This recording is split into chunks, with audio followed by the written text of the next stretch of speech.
Welcome to the Art Room. I'm Mrs. Red. Today in the How To Now You Do series, we're going to be looking at a drawing technique called cross-hatching. Cross-hatching can be used by itself to complete a drawing, or you can use it with the various other styles of drawing as well. One of the most recognised artists who did a lot of cross-hatching in his drawings was Leonardo da Vinci. A lot of his anatomy of the human body was done with a cross-hatching style. So if you get a chance, just check out some of his drawings. Amazing talent.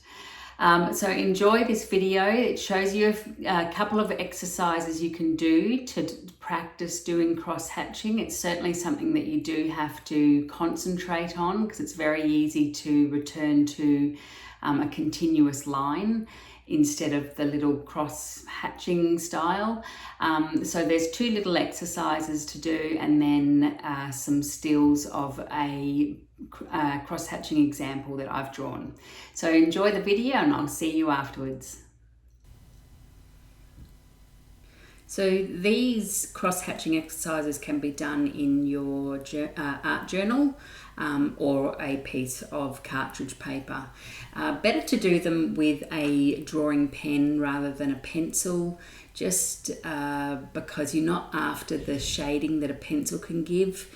You're actually creating the shading by doing the lines closer together. So this, it doesn't matter how many squares you have. I think there's 6 here, 6 minimum, but you could do up to 10. And I'm just starting from obviously the end being very light. This is a very controlled example for cross-hatching as well. And what I mean by that is that because it's in these little grid squares, and we're just building up the scale of the cross-hatching. So obviously the lines are getting tighter and tighter together. With the cross-hatching, there's no right or wrong in regards to the direction of the lines. You can add like horizontal and vertical lines to these diagonal lines as well.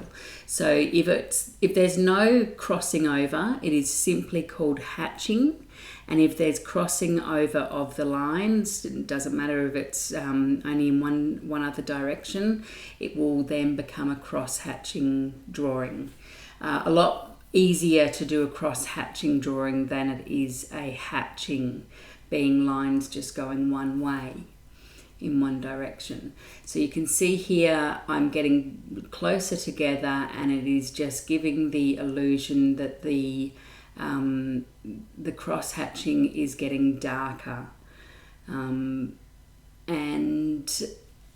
you can notice that my pen has really slowed down as well. You've got to put a little bit more concentration into these really, really tight lines together. It's not as natural to try and do these lines so close together.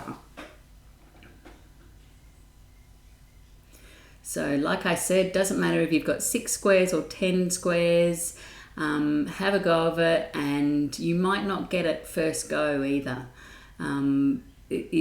It is a little bit of practice. It's not a natural thing to do, this style of drawing, and so it does take a little bit of concentration. So there we go, there's the first drawing exercise. And so with the second one, it's basically going to be a lot more free. I'm following the guide of the scale above, and just going to be from light to dark again. So I'm just basically trying to copy that. It's a good idea to actually do this one underneath the first one so that you've got that as a reference point, that you're going from light to dark again. And these little cross-hatching is a lot more free in regards to, it's a little bit more scribbly. I still am only going in a diagonal direction. I don't add any vertical or horizontal lines at all. And yeah, it's just in the one direction. And very loose in regards to like the technique that I'm using here. I'm not sort of like just sticking to one area as I was in the first grid either. Whereas I went from light to dark in the first one, this one I'm all over the place.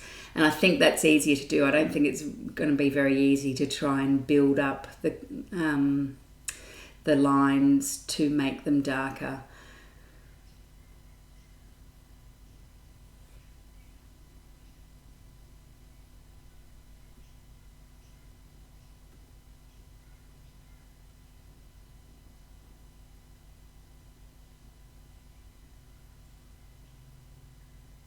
Okay, so finishing it off now, just making that last bit a little bit darker there. And then the next part of this video is going to be a pair that I have drawn up in cross-hatching using the same pen, which is a Pigma Micron, Sakura Pigma Micron. They're my favourite pens to use. Waterproof ink, archival, so they won't ever fade on you either. They won't bleed, being waterproof. I didn't actually record doing the pair, I only took photos, so it'll just be a series of stills, and I'm afraid that they look a little bit blurry. That's just the nature of the video. So it's just showing you the build up of the cross hatching. Again, it is just those crosses, just diagonal lines crossing over, darker in areas to show the shade. Have a go of doing this. It was a fun exercise, and as you can see, it obviously looks like a pear sitting on the surface. What did you think of that?